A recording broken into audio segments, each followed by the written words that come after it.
we ýene rızkyň bol elin bolup köp ölmekligine sebäp zat dogan garnaşyň bilen ary gatnaşyp saklanmaklyk.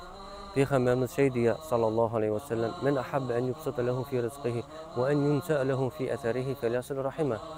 Kim rızkynyň bol elin bolup köp ölüp we ýaşynyň uzap we ömrüniň hem bereketli bolup we de ölünden soňam atly awraýly bolmaklygyny istese, onu dogan garnaşy bilen arasyny kesmesin diýär. Olaň hassasynyň ýarawsygynyň hal ahwalyny sorap, toýny ýasyna gatnaşyp durmaly.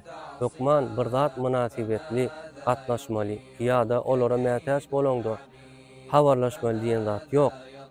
Ara sowukluk düşürmeli däl.